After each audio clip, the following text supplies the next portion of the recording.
Dobar dan, dobrodošli u recepturu. Došlo je vrijeme trešanja pa ću spremiti jednu posebnu i vrlo ukusnu slasticu sa ovim mojim omiljenim voćem. Meka pita s trešnjama i sirom ima 2 sloja. Biskvit i ukusan nadjev od sira, a sve zajedno ukusna je slastica koja će vas dobro osvježiti u ove ljetne dane. Neobično je oblikovana budući da smo napravili i obrub od tijesta za biskvit, no nije previše zahtjevna te bi se vrlo lako mogla naći na listi vaših omiljenih kolača. Pridružite mi se i idemo zajedno napraviti ovu lijepu meku pitu.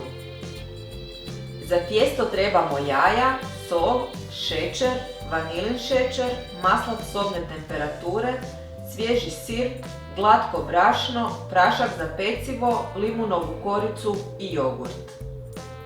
Za nadjev ću upotrijebiti trešnje, kiselo vrhnje, šećer, jaje, gustin i svježi sir, a za ukrašavanje šećer u prahu.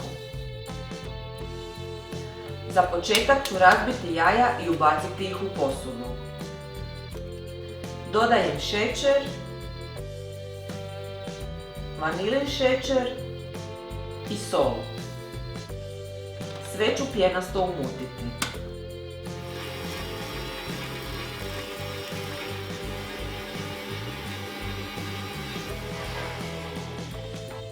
Narezat ću maslac na manje komade i ubaciti ga unutra i nakon toga ga dobro umutiti.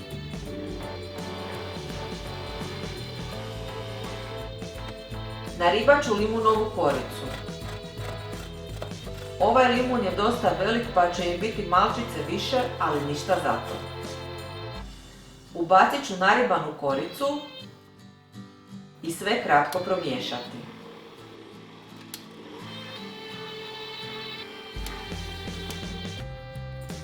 U zasebnoj posudi spojit ću jogurt i svježi kravlji sir i dobro ih promiješati.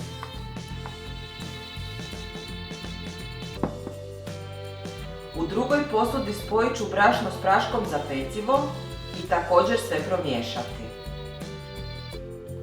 Obje smjese naizmjenično ću u 2 dijela dodati u pjenastu smjesu s jajima.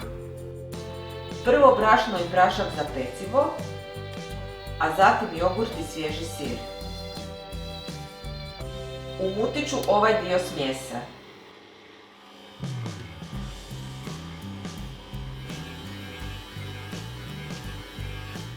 Dodat ću i preostale polovice smjesa i sve završno izmiješati.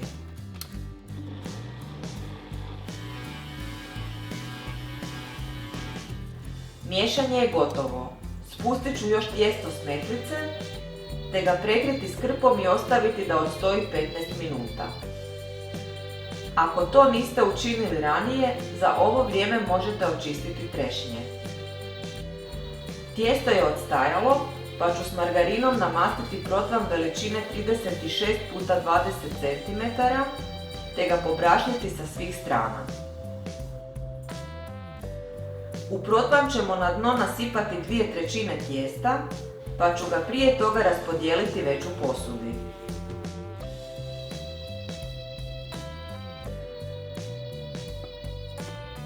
Navući ću tijesto i poravnati ga. Prilikom zaglađivanja budite oprezni jer prejako navlačenje može pokidati tijesto. Spremno je za pečenje.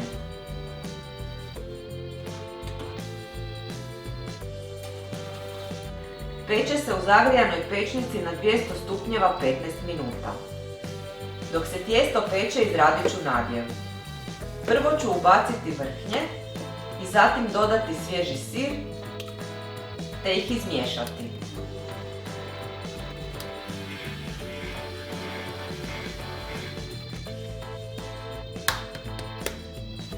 Dodat ću unutra i jedno jaje te ga umutiti.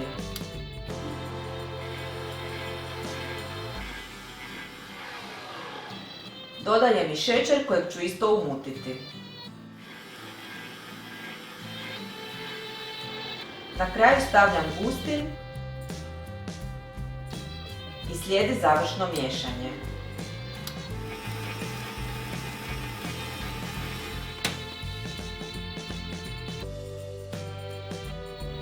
Pećnica je odzvonila i vadim tijesto van.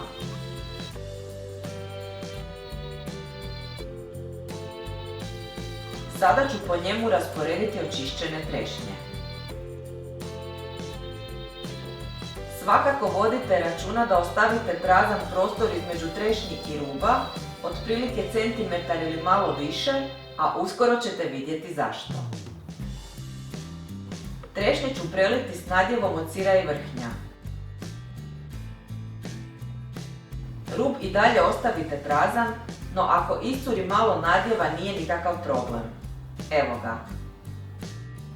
Preostalo tijesto sada ću malom žlicom oblikovati u jastučiće po rubu ove pite. Nanosite ih jednog po jednog dok ne popunite cijeli rub. Stavila sam i zadnji jastučić i sve je spremno za nastavak pečenja. Sve ponovo stavljam u pečnicu i ostavljam na 180 stupnjeva još 30 minuta. Nakon što pečnica odzvoni, provjerite je li pita pečena i prema potrebi ostavite još koju minutu. Ova je taman kako treba.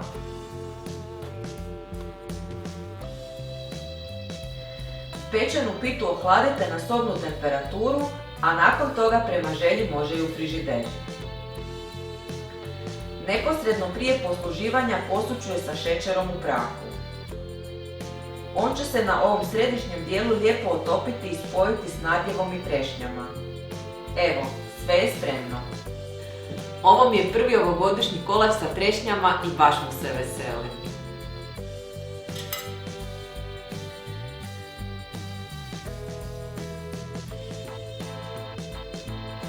Stvarno izvrstan. Ova pita zaista je meka kako joj i naziv kaže, ali je uz to i iznimno osvježavajuća. Obično u ovakvim kolačima osvježavaju samo trešnje, ali ovdje je i fini ohlađeni nadjev od sira, pa smo dobili savršen kolač za ljeto. Ukusna, osvježavajuća i sa trešnjama, savršena pita koju svakako trebate probati. Ako vam se svidio ovaj recept, lajkajte ga, šerajte i besplatno se prijavite na naš YouTube kanal. Pisani recept potražite na web stranici receptura.com. Bye!